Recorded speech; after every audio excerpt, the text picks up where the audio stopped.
Un nouveau saut dans le temps dans l'intrigue de House of the Dragon, ça vous dit? Alors c'est parti pour un résumé de l'épisode 8, disponible sur la plateforme OCS à la demande. Attention, ce qui suit revient en détail sur l'intrigue de l'épisode 8 de la série House of the Dragon, disponible sur OCS à la demande. Si vous ne l'avez pas encore vu, et ne souhaitez rien savoir sur son contenu, il vous est alors vivement recommandé d'interrompre dès à présent votre lecture de cet article. Cet épisode 8 de House of the Dragon s'ouvre dans les entrailles sinistres du château de Marée Haute sur l'île de la Marque. Alors que le seigneur Corlys Velaryon souffre d'une étrange maladie, des discussions vont bon train pour lui trouver un successeur.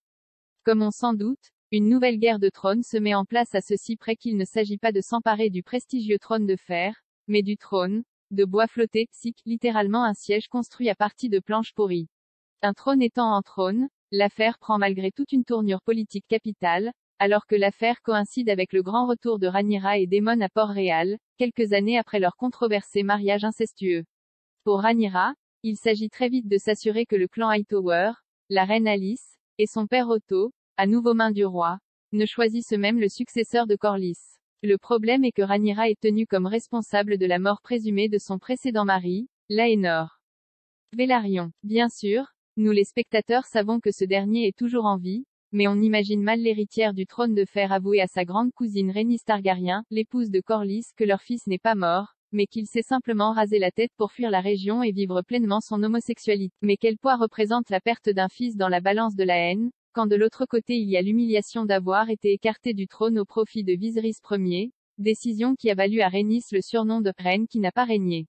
Un accord entre les deux Targaryens se met en place, en échange notamment de marier leurs enfants pour former une lignée royale commune, mais il manque encore à Rhaenyra un appui de taille, celui de son papounet, le roi Viserys Ier. Manque de bol, ce dernier est au bout de sa vie, cloué au lit tant pour sa maladie qu'en raison des remèdes que lui confectionnent sur ordre de la main les maîtres du château. Le visage à moitié recouvert d'un bandeau, Viserys reconnaît malgré tout sa fille et son frère, à moins qu'il ne soit désormais son gendre, et leurs deux nouveaux enfants, deux belles têtes blondes dont un petit Viserys qui fait déjà la fierté de son papy-oncle. Difficile de savoir ce qui est le plus dur à encaisser pour Rhaenyra, découvrir son père dans un tel état, ou réaliser qu'il ne lui sera d'aucune aide et qu'il lui sera donc impossible d'éviter que les Hightower n'étendent leur influence machiavélique sur le trône de bois flotté, recycle la mort de Corlys Velaryon. Mais alors que tout espoir semblait perdu, voilà que Viserys surgit de nulle part pour assister lui-même à la réunion, offrant un moment savoureux quand Otto Hightower, confortablement assis sur le trône de fer, réalise qu'il n'est pas le véritable maître du royaume. Bon, passé l'entrée fracassante de Viserys, l'effet est quelque peu atténué par sa difficile marche puis ascension des marches pour enfin s'asseoir, ou plutôt s'affaler, sur son trône. La réunion peut reprendre son déroulement normal. Daemon Velaryon se déclare hostile à la nomination de Lucerys Velaryon, le fils cadet de Rhaenyra, officiellement reconnu comme le fils de Laenor Velaryon, bien que son vrai père soit Arwyn Fort. La princesse monte au créneau, et l'échange vire rapidement au règlement de compte quand Alice décide d'intervenir à son tour. Mais Daemon commet une erreur tragique en laissant sa colère prendre le pas sur la raison. Qualifiant Lucerys de bâtard, ce dernier va encore plus loin en traitant Rhaenyra de P***. C'en est trop pour Viserys qui demande à ce que la langue du renégat lui soit livrée, ce que Daemon se prête volontiers à faire dans la seconde même. Un keep my wife's name out of your fucking mouth. Et on aurait cru assister à un remake de la baffe de Will Smith aux Oscars. Bref. On vous passe les détails mais Lucerys est finalement désigné par Viserys comme successeur du trône de bois flotté, ce nom désolé, mais on ne s'y fait pas. Mais l'épisode n'est pas pour autant fini, puisque le roi décide de profiter de l'occasion pour organiser un repas en présence de toute sa famille réunie. Bon, il faut dire qu'il est à peu près le seul à n'avoir pas encore compris qu'aucun des membres de sa famille ne peut se saquer.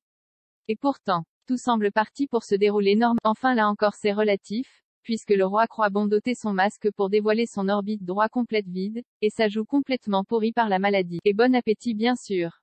Toujours est-il qu'une série de toasts permet à Rhaenyra d'adresser un geste de sympathie à la reine Alice, qui lui rend la politesse. Viserys est comblé, mais à bout de force, il regagne sa chambre, laissant la fin du dîner se poursuivre sans lui.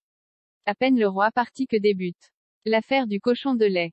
Alors que les enfants Targaryens, qui bien évidemment ne peuvent pas se piffer les uns les autres, s'envoient pique sur pique, Aemon qui était jusqu'ici resté silencieux porte à son tour un toast, rendant notamment hommage à la force de son neveu Lucerys, dit Luc, via GIPHY bien évidemment, l'hommage est ironique et le dîner s'achève sur un début de bagarre, interrompu par Daemon qui n'aurait évidemment pas hésité à décapiter son propre neveu pour défendre son fils adoptif, surtout que celui est le futur héritier du trône de bois flotté, bon sang de bois.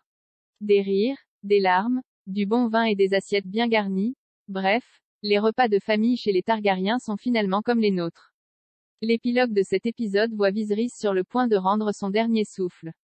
Sa femme Alice se rend à son chevet, en raison de son état. Il n'est évidemment pas possible de savoir si ce dernier sait qu'il s'adresse à la reine, ou s'il la confond avec sa fille. Toujours est-il que ce dernier lui confie dans ses dernières paroles la responsabilité de confier l'avenir du royaume à Aegon. On imagine bien qu'Alice pense à son fils Aegon II, mais s'agit-il plutôt d'Aegon III, le fils de Rhaenyra et Daemon, un Targaryen pur jus? La réponse, nous téléspectateurs la devinons. Cette réplique, presque une sorte de vision du futur, fait référence à un lointain descendant du roi, soit à Euron Targaryen plus connu sous le nom de Jon Snow. Les épisodes de la série House of the Dragon sont à retrouver chaque lundi en exclusivité sur OCS City, et sur la plateforme OCS à la demande.